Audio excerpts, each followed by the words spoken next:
ఆమెకు నిప్పల్స్ దొరకవు, body builder heavy ఉన్నాడు ఆయన కూడా నిప్పలు దొరకవు, అప్పుడు ఇంకేంటి వదిలేస్తామా? అప్పుడు వీనాచ్ మెథడ్ అంటారు. వీనాచ్ మెథడ్ అంటే మనకు జీపిస్టర్నం గుంట ఉంది చూడండి, అందరికి ఇక్కడ గుంట ఉంటుంది. ఈ గుంట నుంచి దొరకబట్టి తీసుకొచ్చి ఇక్కడ నుంచి 3 ఫింగర్స్ 4th ఫింగర్ ఇది పెడితే మళ్ళీ ఇది హార్ట్ ఎట్లా చూసినా సెంటర్కి వస్తుంది. ఇట్లా ఛాన్స్ ఉంటే first nipple line method, nipple line chance లేకపోతే లాస్ట్ రిప్ నుంచి ఎత్తుకొచ్చి ఈ జీపిస్టర్నం గుంట మీద 2 3వ ఫింగర్ పెట్టి 4th ఫింగర్ ఏదైతే ఉంటుందో అది హార్ట్గా చూడండి సెంటర్కి వచ్చి.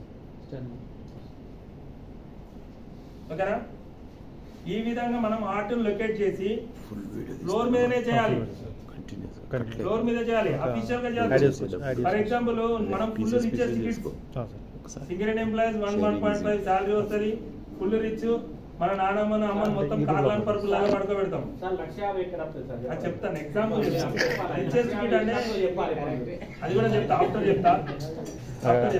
అట్లా రిచెస్ట్ కిడ్ అని చెప్పి మన పేరెంట్స్ ని మనం మంచిగా చూసుకుంటాం కాబట్టి ఒక కార్లాన్ పర్పుల్ ఉండి హార్ట్ అటాక్ చేయాల్సి వచ్చి హార్ట్ అటాక్ అది సిపిఆర్ చేయాల్సిన పరిస్థితి ఉంటే పర్పుల్ అలా చేయదు. ఎందుకు? నులుగా మంచంలో కూడా చేయదు. ఎందుకు? దాన్ని మనం ఒత్తేది ఆ మంచానికి పరుపుకే పడుతుంది తప్ప బాడీకి పడదు. ఎక్కడ చేయాలి? హార్డ్ సర్ఫేస్ సఫిషియెంట్ హైట్ కింద హార్డ్ సర్ఫేస్, ఇట్లా టేబుల్ మీద కూడా చేయరాదు, మనం కూర్చుండి హార్డ్ సర్ఫేస్ లో కింద చేయాలి. చేసేటప్పుడు నేనేం చెప్పినా, ఒకటి నిప్పల్ లైన్ మెథడ్ తీసుకున్నా, రైట్ ఏదైతే ఒక వీకెస్ట్ హ్యాండ్ ఉంటుందో వీకెస్ట్ హ్యాండ్ ఫస్ట్ పెట్టినా, తర్వాత డామినేటెడ్ హ్యాండ్, అందరికి రైట్ హ్యాండ్ మీద పవర్ ఎక్కువ ఉంటుంది, లెఫ్ట్ హ్యాండ్ తక్కువ ఉంటుంది. దీన్ని ఇంటర్లాకింగ్ చేసి 30 టైమ్స్ కంప్రెస్ చేయాలి. ఎలాంటి బెండింగ్స్ ఉండదు చేతుల మీద, 30 టైమ్స్ కంప్రెస్ చేయాలి. కంప్రెస్ చేసేటప్పుడు మన ఫేస్ ఇతని ఫేస్ని చూడాలి. ఎందుకు? మనం వచ్చినప్పుడు ఏమైనా కదలికలు మొహంలో వస్తున్నాయా చూసుకుంటా లౌడ్లీగా కౌంట్ చేయాలి. 1 and 2 and 3 and 4 and 5 and 6 and 7 and 8 and 9 and 10 11 12. ఎప్పుడైతే సింగిల్ డిజిట్ ఉన్నప్పుడు ఐండ్ అనాలా, 2 డిజిట్స్ అయినాక 10 11 12 13 అని లెక్కాలి. ఎందుకు ఐండ్ అనాలి? ఎప్పుడైతే ఎంత ఒత్తుతో అంత రిలీజ్ కూడా కావాలి. ఒక బాల్ నువ్వు ఒత్తి వదిలేస్తేనే కదా నీళ్ళు అనేది లోపలికి పోతాయి, అట్లనే పిండి ఉంటే అవుతుందా? అందుకని చెప్పేసి ఒత్తినప్పుడు రిలీజ్ కూడా అంత ఈజీగా చేయాలి. ఓకేనా? ఇట్లా 30 కౌంట్స్ చేయాలా, మళ్ళీ 2 సార్లు బ్రీతింగ్ చేయాలి, మళ్ళీ 30 కంప్రెస్ చేయాలి. ఇట్లా మనం కంటిన్యూ 4 టైమ్స్ చేస్తే 5 టైమ్స్ చేస్తే 1 సైకిల్, 5 సార్లు చేస్తే ఒక సైకిల్ కంప్లీట్ అవుతుంది. ఆ సైకిల్ విత్ ఇన్ 2 minutes లో కంప్లీట్ చేయాలి. 150 సార్లు వస్తాలే, 10 సార్లు బ్రీతింగ్ చేయాలి విత్ ఇన్ 2 minutes లో. అట్లయితే నువ్వు యాక్టివిటీ కరెక్ట్ చేస్తున్నావు అన్నట్లు లెక్క. అట్లా చేయాలంటే 100 to 120 times minutes per speed, 100 నుంచి 120 సార్ల ఒక నిమిషానికి పనిచేస్తే ఎంత స్పీడ్లో పనిచేస్తావో అంత స్పీడ్ తోటి ఈ సిపిఆర్ చేయాలి. ఓకే? అట్లా ఒత్తాలి. ఎంత ఒత్తాలి మరి? నాకు ఫుల్ పంచ్ పవర్ ఉంది, సార్కు నాకంటే ఎక్కువ ఉంది, సార్ వచ్చి గట్టిగా వస్తుందా, నేను వచ్చి మెల్లగా వస్తుందా? కుదురుతా? 2 to 2.5 inches మాత్రమే డెప్త్ వస్తాలి. అంతకంటే వస్తే ఏమైతే అంటే మీకు హార్ట్కు లంగ్స్ కున్న కవచము ఇరిగి హార్ట్కు లంగ్స్ కూర్చుకుంటుంది. అప్పుడు మనం ఏ ఎయిడ్ చేసినట్టు? లాస్ట్ ఎయిడ్ చేసినట్టు, ఫస్ట్ ఎయిడ్ కాదు. ఓకేనా? ఇది ఈ విధంగా మనము 30 టైమ్స్ కంప్రెషన్, 2 టైమ్స్ బ్రీతింగ్ ఈ విధంగా చేస్తూ ఉండాలి. ఇంతకుముందు మనం ఒక చిన్న మర్చిపోయినాం, సర్క్యులేషన్ అన్నాం. సర్క్యులేషన్ ఎక్కడ చూడాలి? సి అన్నాం కదా, సి ఈయనకు ఉన్నదా లేదా ఎక్కడ చూడాలి? వెరీ గుడ్, ఇక్కడ చూడాలి. దీన్ని ఏమంటారు? కరెక్టెడ్ పల్స్ అంటారు, రైట్? ఇది బోత్ సైడ్ ఉంటుంది. ఒక సైడ్ నువ్వు చూడు, ఒక సైడ్ నేను చూస్తే ఏమవుతుంది? ఏం కాదు, కరెక్ట్ ఉందా లేదా తెలుస్తుంది, అంతే కదా? ఇప్పుడు ఈయన పడిపోయాడు, ఇద్దరం ఫస్ట్ ఎయిడర్లో ఉన్నాం, కొట్లాడుకుంటాను, నువ్వా నేనా ఇద్దరం చూస్తాను, నేను ఇటు నువ్వు అటు పట్టుకొని చూస్తాను. అట్లా చూస్తే ఏమవుతుంది? ఏర్పడుతుంది, చచ్చిపోతాడు. బ్రెయిన్కి సర్క్యులేషన్ ఇక్కడ నుంచి అవుతుంది. 2 పైప్ లైన్లను మూసినాక రెండింటికి దామి చేసినాక ఇంకెట్లా పోతుంది? పోదు కదా.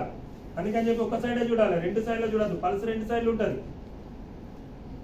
మనం ఎటైనా ఒక సైడ్ చూడాలి. ఎట్లా చూడాలంటే లోయర్ జా, ఆడమ్స్ ఆపిల్, ఇక్కడ అందరికి ఉంటుంది ఆడమ్స్ ఆపిల్. మీరు నేను చెప్తా, మీరు పెట్టుకోండి. లోయర్ జా మీద 3 ఫింగర్స్ పెట్టుకోండి. ఇక్కడ నుంచి కిందికి తీసుకురండి ఆడమ్స్ ఆపిల్. ఇక్కడ నుంచి స్టెర్నో క్లీడో మాస్టర్ మజిల్ ఉంటుంది. ఈ మజిల్ కేసి నొక్కి పట్టండి గట్టిగా, లేపద్దు, అట్నే నొక్కాలి. దొరికిందా? దొరకకపోతే నేను దొరకటిస్తాను. 3 ఫింగర్స్ తో చూడాలి. రేటు రితము డెప్త్ కొట్టుకుంటుందా, కరెక్ట్ కొడుతుందా, ఎక్కువ కొడుతుందా. 3 ఫింగర్స్ తోటి ఇది చూడాలి. దీన్ని కరెక్టెడ్ పల్స్ అంటారు.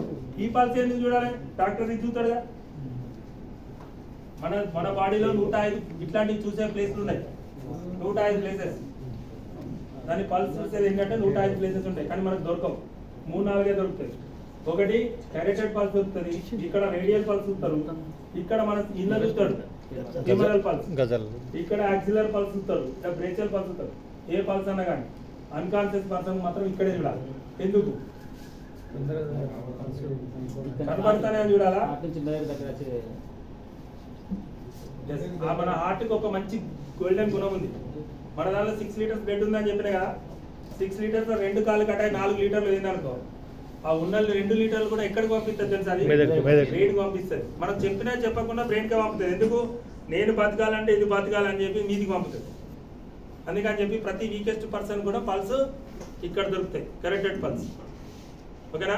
అది మనం చెప్పకుండా మన హార్టే సపరేట్ చేసి ఇక్కడ ఇస్తుంది. అందుకని చెప్పి ప్రతి పర్సన్కి మనం పల్స్ ఇక్కడ చూస్తాం. బోత్ సైడ్ ఉంటుంది, కానీ సింగిల్ సైడే చూడాలి. ఓకేనా? పల్స్ కూడా చూడాలి. నాకు మోర్ దెన్ 10 సెకండ్స్. ఇక్కడ పల్స్ లేదంటే ఏమన్నట్టు? పల్స్ నథింగ్ బట్ ఏం చెప్పుకున్నాం? Heart beat. అంతేనా? హార్ట్ వస్తే సౌండే కదా, ఇది జరుకు. ఇంతకుముందు చెప్పినా కదా, హార్ట్లో ఇట్లా వస్తుంటే వచ్చే జరికే ఈ పల్స్ అని చెప్పినా కదా. సేమ్ ఇక్కడ పల్స్ లేదంటే అక్కడ హార్ట్ పనిచేస్తుంది. హార్ట్ పనిచేస్తుంది అంటే ఎక్కడ ఉంది అనుకున్నాం? మన హార్ట్ మిడిల్ ఆఫ్ ద స్టెర్నమ్లో ఉన్నాం. ఆగిపోయిన హార్ట్ మీద పెట్టి 30 టైమ్స్ కంప్రెస్ చేస్తాం. ఈ విధంగా మొత్తం టోటల్గా ఎప్పటి వరకు చేయాలి? మరి ఒక 5 టైమ్స్ అయితే 1 సైకిల్ విత్ ఇన్ 2 మినిట్స్ చెప్పినాం. ప్రతి ఒక్క సైకిల్ కి మళ్ళీ బ్రీతింగ్ చూడాలి. బ్రీతింగ్ లేకపోతే మళ్ళీ స్టార్ట్ చేసి మళ్ళీ కంప్రెషన్, పల్స్ చూడాలి. పల్స్ లేకపోతే మళ్ళీ స్టార్ట్ చేయాలి. ఇట్లా చేస్తూనే ఉండాలి. ఎప్పటి వరకు అంటే ఇంకొక ఫస్ట్ ఎయిడర్ హెల్ప్ దొరికేవారు, ఇతడు రికవర్ అయ్యేవారు, లేదంటే నువ్వు అలసిపోయేవారికి. అంతే. అంతేగాని 2 సార్లు చేసినా ఇక్కడ బతకడానికి వదిలేయాలి. ఎందుకు? ఒకసారికి 4 సార్లు కావచ్చు, ఒక్కసారికే కావచ్చు, ఒకసారి 10 సార్లు కావచ్చు.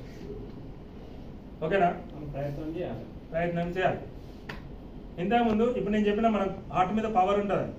ఆ పవర్ జనరేట్ అయినాక ఆటోమేటిక్గా స్టార్ట్ అయిపోతుంది. రైటా? ఇంతకుముందు మీరు చూస్తూ ఉంటారు సినిమాలలో ఇస్త్రీ పెట్టలు పెడతారు.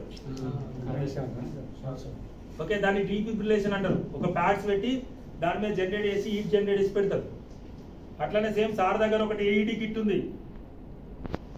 ఇప్పుడు లేటెస్ట్ మొత్తం ఏంటంటే అన్ని కంపెనీస్ ఇంటర్నేషనల్ ఆల్రెడీ ఏఈడి ఎప్పుడు వచ్చేసింది, మనకు కూడా తెప్పిస్తున్నారు సార్ వాళ్ళు. ఏఈడి అంటే ఆటోమేటిక్ ఎక్స్టర్నల్ డీఫిబ్రిలేటర్. అంటే ఒక మిషన్ ఉంటుంది, 1,05,000 సార్. అది ఒక మిషన్ ఉంటుంది, 2 లక్షల రూపాయలు. ఆ మిషన్ ఏదైతే మెయిన్ సెంటర్ కానీ మన మైండ్స్లో కానీ ఒకటి పెట్టుకుంటారు. ఒక మనిషి పడిపోయాక, ఇప్పుడు నేను చెప్పినా కదా, పడిపోయాక దాన్ని స్టార్ట్ చేసి దానికి 2 ప్యాడ్స్ ఉంటాయి, ఒకటి ఇక్కడ పెడతారు. పెట్టి అది ఏం చెప్తుంది అంటే, పెట్టిన వెంటనే స్టాండ్ ఫ్రీ అవి అంటది. మరి మీరు లేచి నిలబడి ఉండంటది. నిలబడ్డాక ప్రెస్ షాక్ బటన్ అంటది. షాక్ బటన్ నొక్కగానే 2 సార్లు షాక్ ఇస్తుంది. 2 సార్లు షాక్ ఇచ్చి స్టార్ట్ సిపిఆర్ అంటది. మళ్ళీ మనమే చేసుడు. కానీ మళ్ళీ అది అడిగినప్పుడల్లా షాక్ అది ఇస్తే తొందరగా ఇర్రెగ్యులర్గా ఉన్న హార్ట్ రెగ్యులరైజేషన్ అయ్యి తొందరగా రికవర్ అవ్వడానికి ఛాన్సెస్ ఉంటాయి. అది నెక్స్ట్ క్లాస్లో సార్ అక్కడ చెప్పిస్తారు, చూపిస్తా. ఏఈడి అని అంటారు దాన్ని, ఆటోమేటిక్ ఎక్స్టర్నల్ డీఫిబ్రిలేటర్. ఇందులో ఫుల్లీ లోడెడ్ ఉంది, సెమీ లోడెడ్ ఉంది. మన దగ్గర సెమీ లోడెడ్, ఫుల్లీ లోడెడ్ ఇంకా కొంచెం అడ్వాన్స్ ఉంటుంది. అది ఇప్పుడు మనం అది కూడా తెప్పిస్తున్నారు మన కంపెనీలో. ఎందుకు అంటే ఇవి చాలా కేసులు ఉన్నాయి, మీకు తెలుసు. ఈ సిపిఆర్ అందియక చాలా మంది చనిపోయిన వాళ్ళు ఉన్నారు. అందుకని చెప్పేసి ఇప్పుడు తెలిస్తే కనీసం 50% మనం చేసేది రైటా, పక్కోటి చేద్దాం మనం చూస్తుంటే కూడా రైట్ ఉందా రాంగ్ ఉందా అని చెప్పచ్చు. మనం కూడా పోయి చేయొచ్చు. ఇప్పుడు మీకు ఎంతో కొంత కాన్ఫిడెంట్ అయితే వచ్చింది కదా, వాటి సిపిఆర్ ఎట్లా చేయాలనేది ఒక థాట్ అయితే వచ్చింది కదా. 100% చేస్తారు కదా. ఐ హోప్ దట్ మీరు అందరు ఎవరైనా మనిషి పడిపోతే ఇవన్నీ చేసి కాపాడతారని అనుకుంటాను. Right, thank you.